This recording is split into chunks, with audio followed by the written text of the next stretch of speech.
Good morning, everybody. Good morning. Hello, you awake? Just about awake. So we've now had our Hymer Ayers Campervan for just over a year, We have. and we thought we'd do a 12-month review to say the bits we like, the bits we don't like, what we've done, etc., etc. So should we start off with what we've done? Yep. So we've done about 8,300 miles, didn't we? We have, You yep, said? just under, yep. And we've averaged about 30.5 miles per gallon, which isn't too bad. 90% at least of that time we've actually had the bikes on the back. We have, so we've yeah. had a heavy bike rack and two not very aerodynamic bikes on the back. I mean, the bike rack weighs a ton and the bikes are about 25 kilos each, aren't they? So it is a pretty heavy weight on the back there. It is. So as I say, that's probably at least 90% of the time we've had that. So yeah, actually it's not too bad, 30.5 miles per gallon. Could be a lot worse, couldn't it, really? Could be worse. Could be.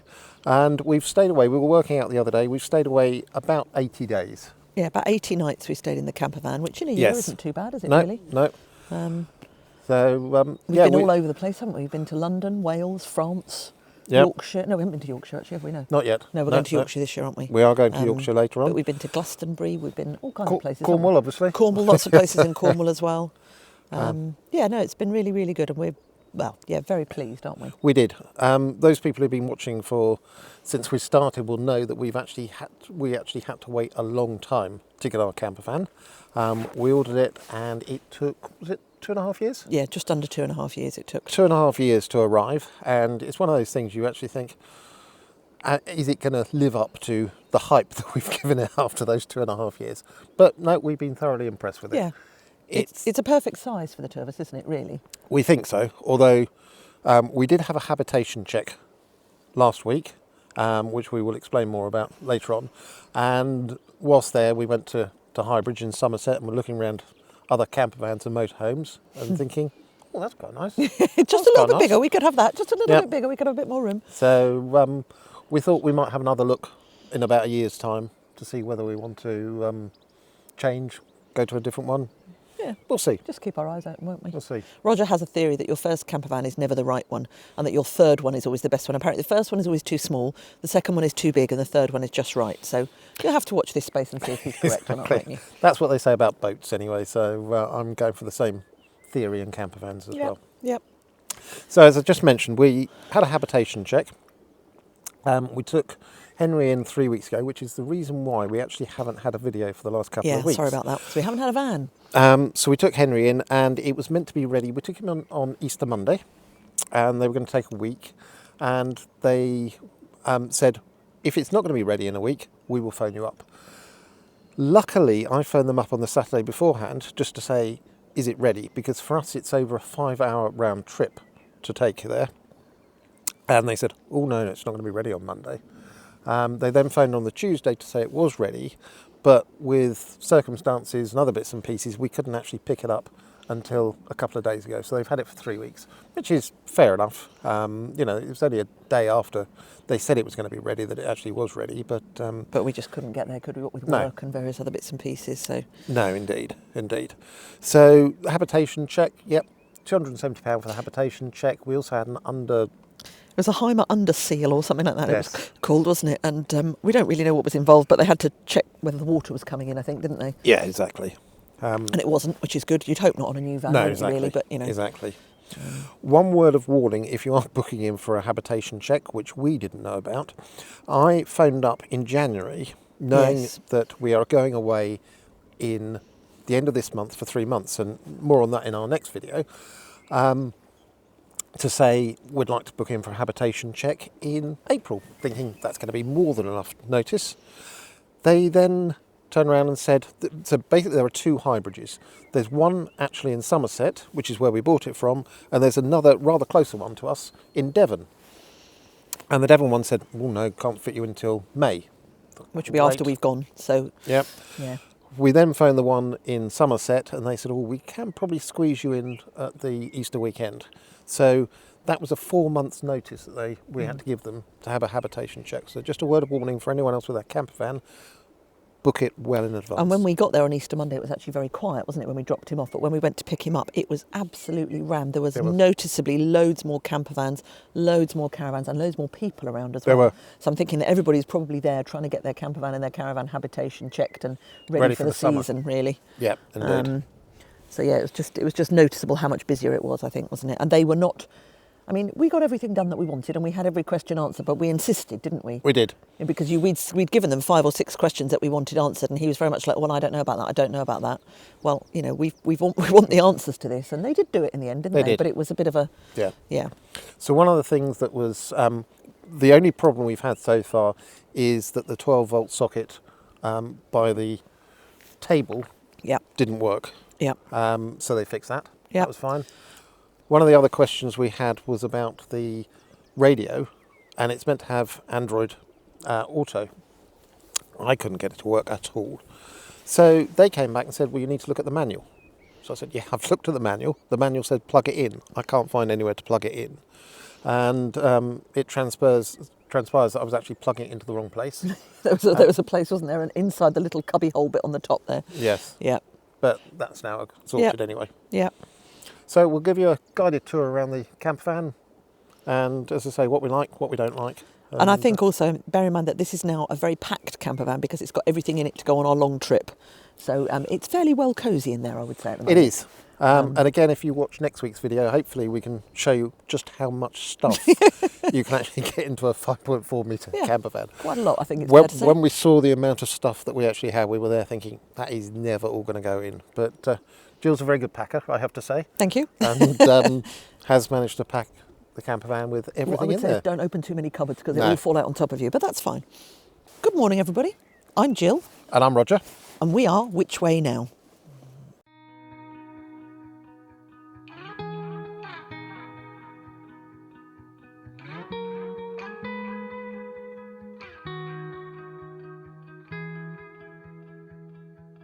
Call it off,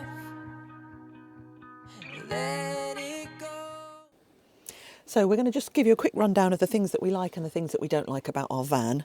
Now this bit here is very interesting because this bit, you could have had a shelf or you could have had a glass roofy bit just here, but this shelf is so useful for packing stuff in it.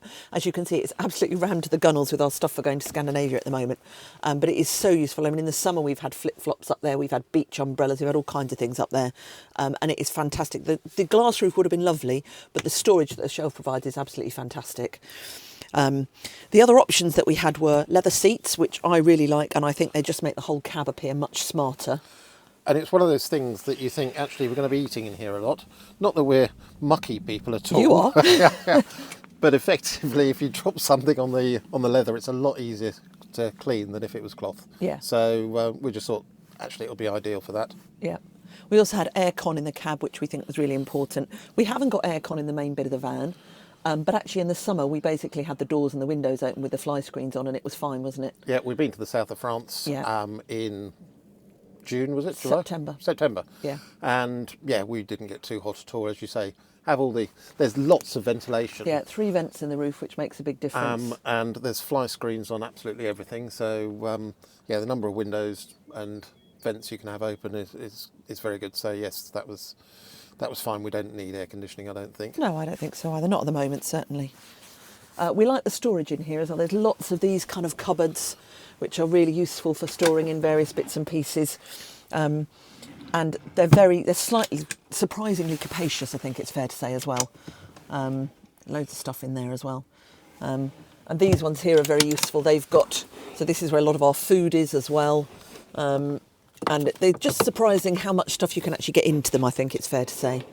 As I say, you are a very good packer, and very methodical. It's one of those things that you do need to know exactly where everything is. Yeah. Because we have got so much stuff, it's crazy. But we are going away for 3 months. And the bathroom, actually, this cabinet is surprisingly spacious. You can get quite a lot of stuff in there, which is really good. So, you know, it is amazing how much stuff you can actually get into every little nook and cranny if you try hard. Yeah.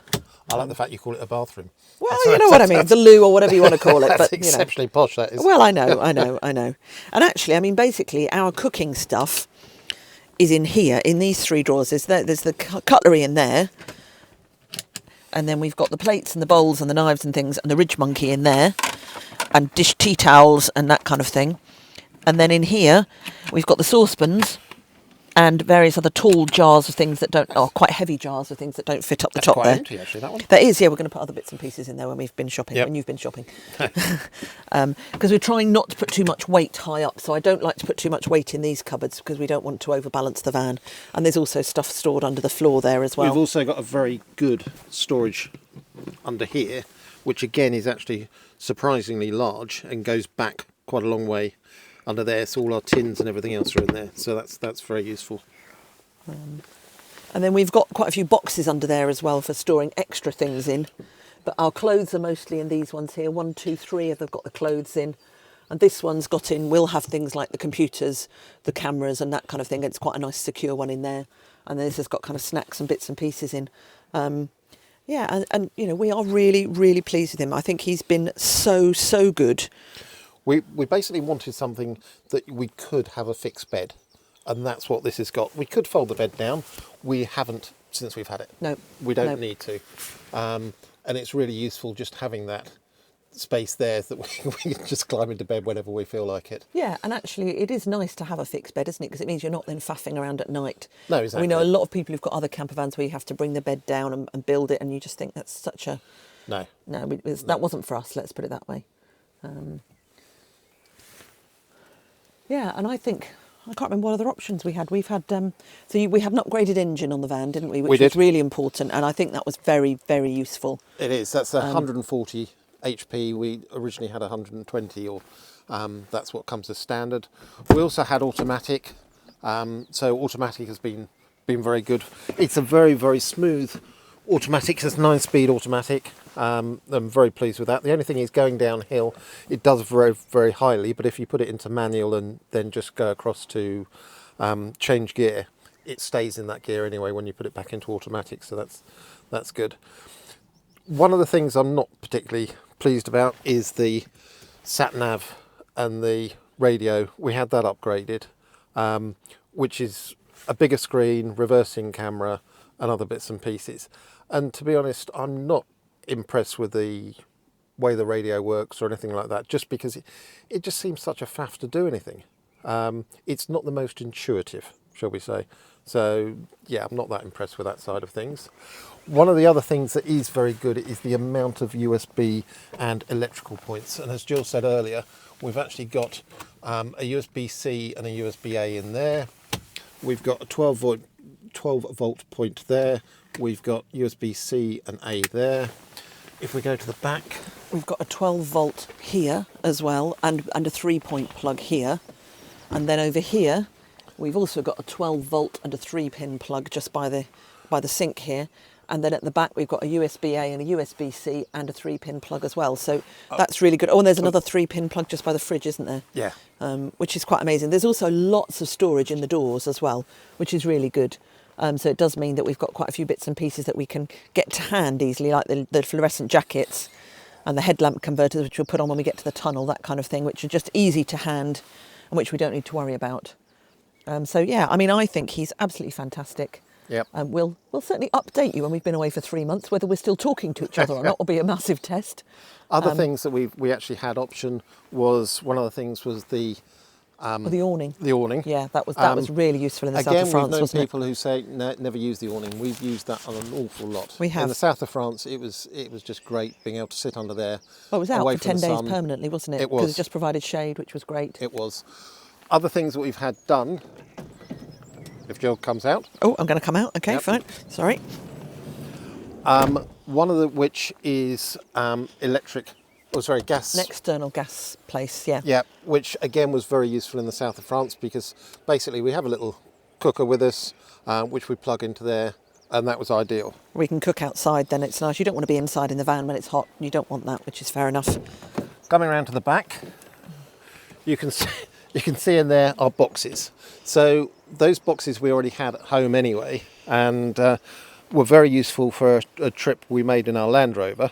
And we've just recommissioned them to put a whole load of bits and pieces in there. And the amount of stuff we've got in there is amazing. And that's another advantage of keeping the bed up the whole time, is it does mean that we can have that space under there, Yeah. and that's not an issue at all.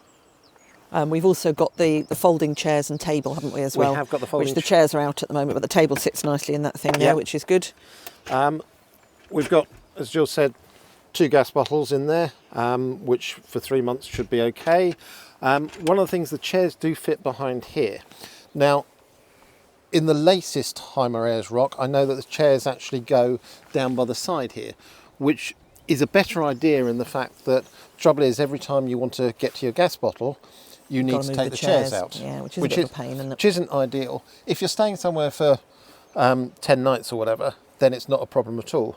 But when we go on our next adventure, we'll be moving on virtually every night in a lot of places, and therefore it's a bit of a pain. So what we're actually going to do is just have the chairs stacked up here. So hopefully that will be better. Obviously, with the chairs in the newer versions being here, we wouldn't actually be able to get 2 lots of boxes side by side. So yeah, you pay your money and you take your choice, don't you, really? You do. Other things that we actually had was, just tuck this in very, very well, Don't untuck my bed. No. was a duvet topper. Now, we haven't slept in this camper van without the duvet topper, but the bed is just so comfortable. It is fantastically It's comfy. incredible, isn't it? Yeah, it is. It's really, really good. I'm going to try and tuck this back in now. Sorry, yes. I mean, this is a double sheet, and it is a bit of a pain making the bed because the bed is an odd shape because it's got a cut-out bit. So this is just a normal sheet, so it can't really lie flat because of the shape. But actually, we don't notice when we're in there, No. do we? So it's it's perfectly fine for us. And I'm 6 foot tall, and I can actually lie full length in this bed, which I know that in this is a Fiat. I know Fiat that Ducato van, isn't it? other vans you can't actually do that, but you can in this van. So yes, that's our camper van. Very pleased with it, and it's just be interesting to see what it's going to be like for the next 3 months. Well, I think the thing is, for 3 months, we're going to be living in this camper van and we're going to be very close together. We're not going to be able to get away from each other. No. And, it is going to be cosy. So, yes, ask us again in 3 months' time and we'll let you know if we're still very pleased with it or whether we want a bigger one. Yes. So, thinking about our 12-month review of Henry, we've had 2 problems since we've had him, and one of which was the water. And there is a switch under here that basically, if the switch is out, it means the water will drain out, and it's a frost protection switch. And that had, unbeknownst to us, come out one night when we were presumably in the house, I'm assuming. And so we filled up with water, filled up the kettle, and the next time there was no water in the tank and we couldn't work out why. So we had to look up how to sort out the frost protection switch, which we do now know. And the other thing that went wrong was the gas, and that happens quite a lot. And Roger's going to show you the back and show you exactly what happens with the gas. Yeah, we say these are problems, but these are our problems. Yeah, these are our problems. Yes, I was because gonna we say, didn't know. yeah, They're so- not major problems. No, it's exactly. just us, It's not basically. something that we have got wrong with the van. It's just something that we didn't know about. Yeah, And, we've learned. We've had to learn it. We haven't have learnt, and now indeed. we know to look at these things if there's an issue, don't we? So Indeed. Yes, so as Jill says, the other thing is actually the gas. Very often we get onto site or wherever we're parking up for the night, and Jill tries to turn the gas on, and there isn't anything there at all, even though I've switched on or turned on the gas at the back. And the reason is there's actually a little switch that pops out at the back, and it's happened less. What we used to do is pack the back of the van where the gas canisters are quite a lot with other bits and with pieces. chocks and wires and various bits Stuff and pieces. again. Yeah. But we've learnt our lesson on that one and don't do it so much. And it has actually decreased the amount of time that it does it.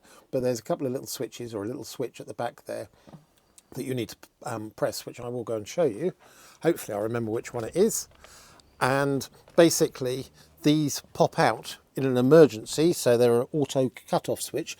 I think it's this switch here. So basically you've got a switch on each of the gas bottles, and basically they pop out in case of emergency and a crash or something along those lines. And what it means is that if they're popped out, then you can't actually get any gas. So literally you just press those and hey presto, it all works again.